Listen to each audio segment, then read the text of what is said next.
Hello and welcome to Anatomy of Marriage, a show that's bringing real help for real couples. I'm your host, Melanie Studley. What's up, guys? My name is Seth Studley. I'm a licensed marriage and family therapist. Today's topic is pushing my wife away. Let's do this.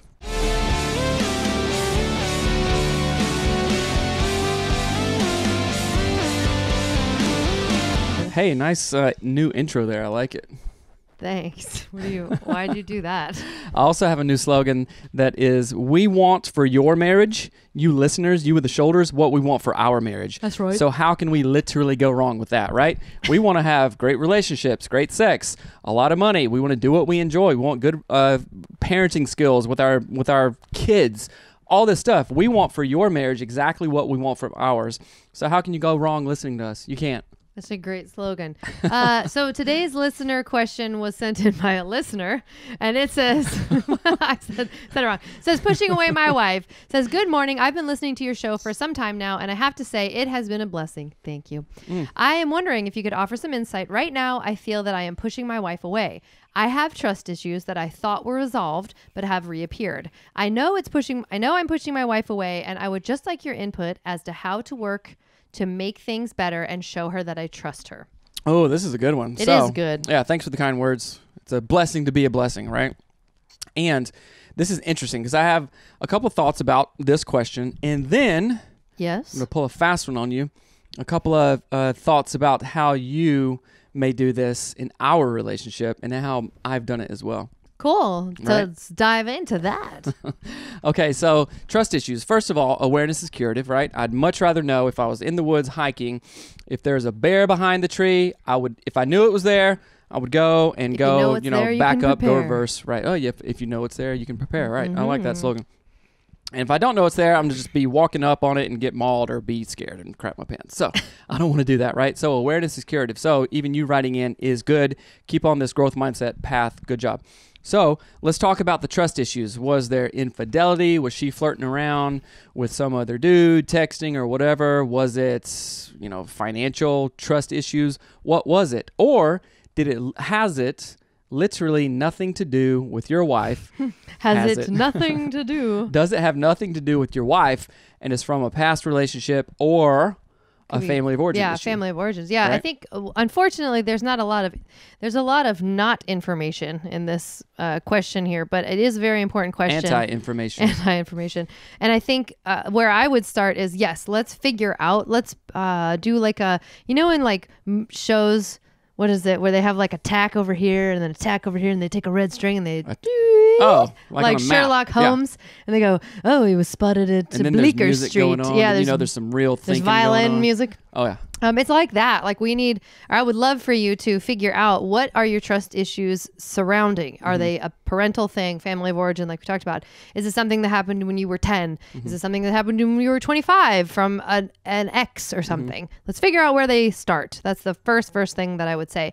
And then if it's me saying the thing, I would shake some truth all over that trust issue and say, does it have anything to do with my spouse? What are the triggers that cause this trust issue to kind of flare up?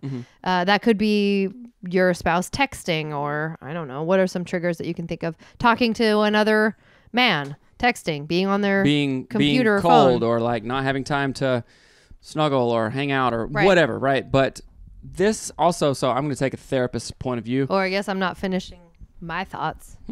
So I trust you. I would say, find out what your triggers are and then evaluate how those triggers relate back to that real string thing, right? Like what the initial moment was or moments were that made you feel like you couldn't trust people. Shake truth all over all of that, and then create like a vision for your future of how you're going to walk forward with trust.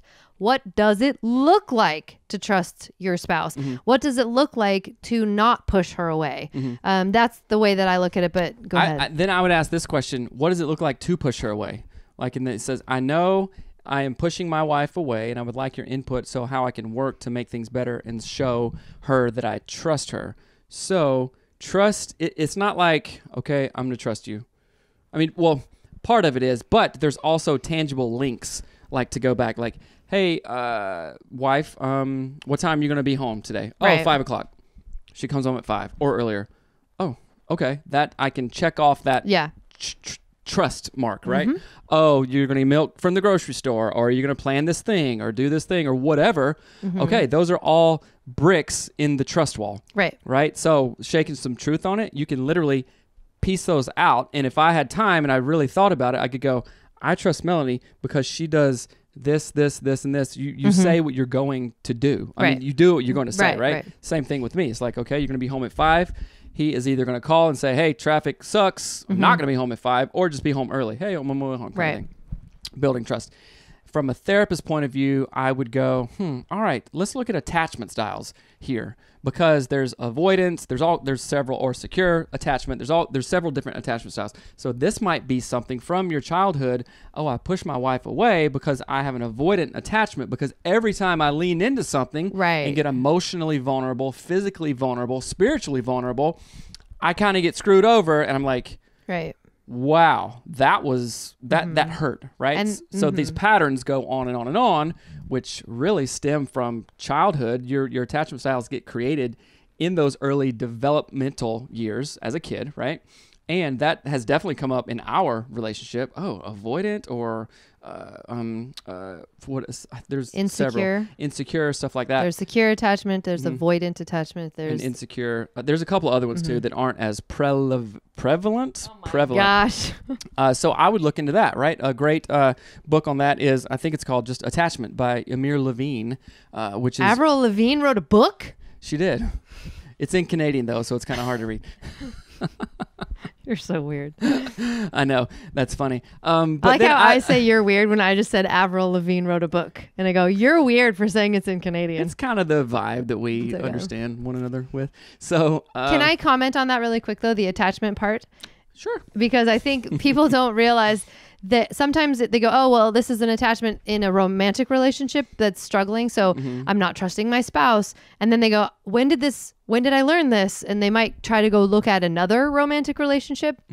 This can be something you learned, even if you're a man, you learned from your dad. Like my dad was, this is theoretical, like my dad said he would play baseball with me, and then I would show up every Thursday, and he would never show up, or he would show up 3 hours late, or he would do we learn that people are not trustworthy, that some people aren't trustworthy, and then we kind of overlay it onto everyone else. And so then we say, well, I can't, if I actually give my whole self to my dad and show up every time, I'm only going to what? Get hurt. Be disappointed. Right? Be let down. Then the answer, in quotes, is I just won't allow myself to be fully invested in my dad. That just isn't wise. Well, not only your dad, but in your partner, right? Yeah, I can't do that because it was so ingrained in me with my dad or with my mom or with other relationships that it's so hard to go there, right? But in order to get through something, the only way out is through, right? Right. So we have to first identify this and then do the hard work. Read about attachments, listen to more podcasts about attachments, identify each thing, and then when we are learning about attachments and identifying triggers and stuff like that, then we can go, okay, now we're going to build our trust wall, right? Here's another brick. Here's another brick. We're going to put that in. Who's dinging all the time? Me, there? it's over there. Don't people know we're trying to do a world famous podcast? They should. But anyway, what were you saying about it then? I think you were saying more things about attachment. You got mad at me when I used the dad example. I got mad at you? You did. Projecting.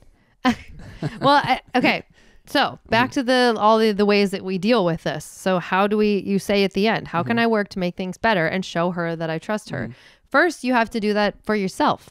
You can't project onto her this I trust you, and then you actually don't, right? So that won't work. You have to make sure you actually trust her. And so if it takes writing it all out, journaling out the mess that's in your head, the confusing thoughts, the confusing behaviors, do that.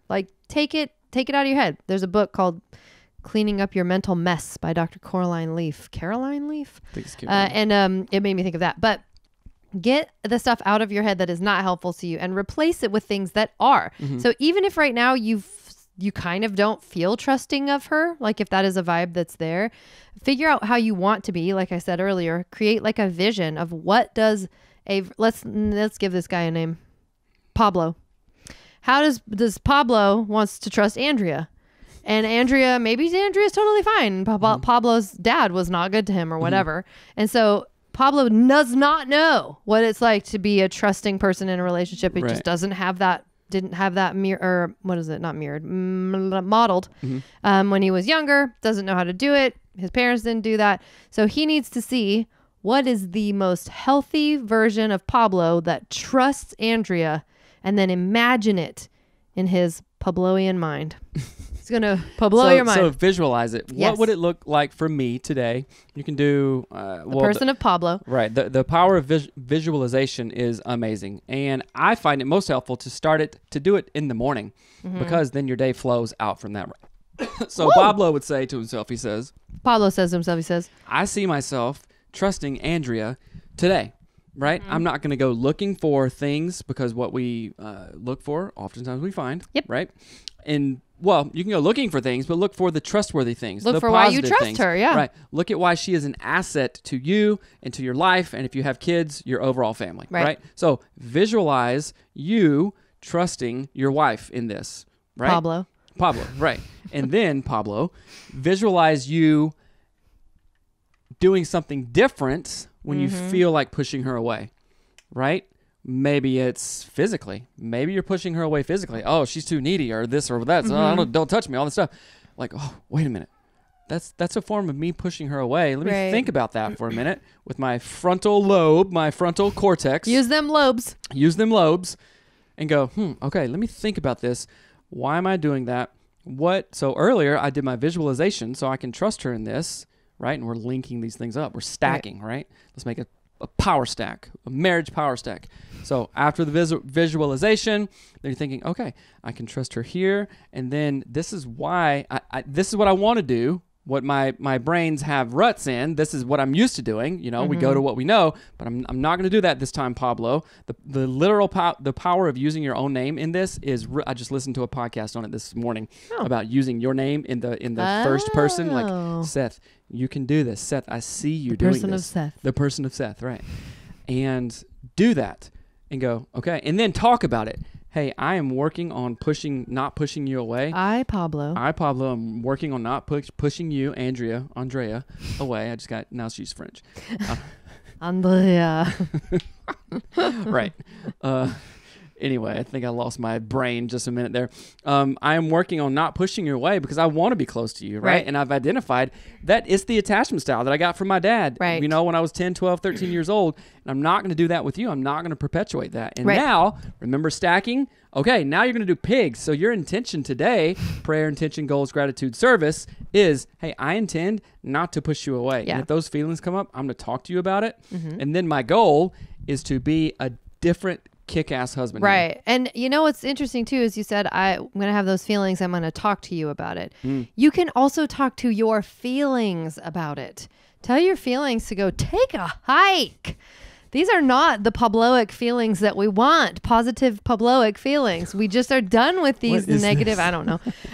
But you can literally, Joyce Meyer says it. I love the way she says it. She goes, you don't have to believe every stupid thought that falls into your head. Right? I'm so dumb. I couldn't, whatever. No, you're not. Don't believe it. Say, oh, that was a thought I don't enjoy. Just like if a fly flies in the window of your house, you don't go, he's in here. He's going to stay. I mean, a wasp flew in here the other day when I was editing and I was like, oh, that's a wasp. I'm going to open the window and escort him out. Right. Wally Wasp's got to get out of here. So everything has names today, I know, but right? It's good. So, but listen, you don't just believe every thought that stumbles into your head. And that, like in that same way, you can do pigs. You can tell Andrea how you want her to be. But then if you have a thought that feels distrusting or you see a behavior in action, say something about it to yourself, to the thought, to the action. You see something, say something. That's right. Like when you're at the airport, if you see a suspicious bag. Get these bag, toxins out of these moccasins. that was pretty good. Only you can prevent that was a forest tobacco fires. thing that we did in Indian country. Oh, I know it. So don't put toxins in your moxicans. Moxicans. And so Marissa Peer talks about, and there's all kinds of research around this, and I absolutely love this, and I did this with one of our kids yesterday, I think. When you find yourself talking negatively to yourself, negative self-talk, the negative tape recorder that we all have to some degree, and we go, I'm so, sometimes we say, oh, I'm so stupid, right? Or I'm not good at that. Subconsciously, your brain goes, oh, Seth is a person that isn't good at that. Okay. Okay, I'm taking that as truth, so I'm going to make sure, because I heard the words, I'm going to make sure that whatever we do or say or think or participate in, make sure that he's not good at that. Right? So it is so freaking trippy. And I think I said it to a client yesterday. The entire reason that I became a psychotherapist, that I studied psychology, social psychology, all kinds of stuff, is because of one book that just blew my brains out. And it was like it's like there's an organism inside your brain. It's like an organism within an organism that can do things to save itself from itself. Yes. And so your brain actually goes, oh, wait a minute. So your brain said it. There's like a sub-shadow part of your brain that goes, oh, they said it. So I'm going to do in the background work to make sure that's happens or whatever. Right. So let's flip that on its ear, as you say. Hey, Seth, you got this. Right. Hey, you are a husband. You mean Pablo? Yeah. Hey, Pablo, you got this. Pablo is a husband that doesn't push people away. Oh, okay. Okay, well, we better get to work, other brain. Let's work on not pushing people away. Well, and it's like that idea they say the wolf you feed is the wolf that lives. We all have two wolves inside of us. Whichever one we feed grows. Right. And so it's almost like, or it's not almost, it is exactly the idea of feed the negative wolf. That's what you're going to get more of, right? Feed the one that's positive and growth mindset and can do it and has got a little bit of grit in his paws. The neon wolf. Feed the neon. Yeah, why not? Feed the neon wolf, and you will find the power and the strength. Feed the neon wolf. Right. But I think this is a really great question, and it sort of illuminates and it illustrates and brings to light the way we think about things impacts how we behave in them. And I love your awareness, Pablo. I think it's awesome that you wrote in, Pablo. Yeah, thanks, Bob. But Pobs, Calvin and Pobs. Anyway, the other thought I was going to say, though, is even if you work through this once, even if you hear this episode and you go, huzzah, now I know what to do, ding, ding, ding, and you work on it, that does not mean that forever you will have the solution like that, because new moments arrive that might trigger that same feeling and manifested in a new way. I'll use a good example. Like I might have some issue with Seth before we have children that I'm like, oh, trust issues. I've got them nailed down, figured it out. We did this, we blah, blah, blah, whatever. 5 years later, I have a 5-year-old kid. And then all of a sudden something happens with that kid that brings that trust issue right back up to the front, because what if something happened to me when I was 5? Right. So I wanted to make that point clearly known and make people aware of that you can work through something once and then find yourself facing it again. That does not mean you failed. That means you're a complex thinking human being and things trigger thoughts and feelings. And it's totally to be expected. Because let's give ourselves some grace here. So I've never been a person that has been married for 17 years. I will be come August 7th on our anniversary, right? But I haven't done that yet. Well, Seth, you've been married 16 years. You should learn this stuff. Yeah, okay. But I haven't been married 17 years. Maybe that's a whole different thing. And here's the other example that I want to reinforce what you're saying. So I have a driver's license. I've been driving for a long time, right? Have I driven in a sandstorm before? Or super, I guess most conditions. But yesterday, I was on I-5, right? Doing about 65 miles an hour. And there was this Jeep, like an old Jeep, in the middle lane. And like there's a bump on I-5, one of the little connector things. And then, boom, his whole front axle, his 2 front wheels started going, what? Like that, just like bonkers, right? You moved the whole camera. Oh, sorry.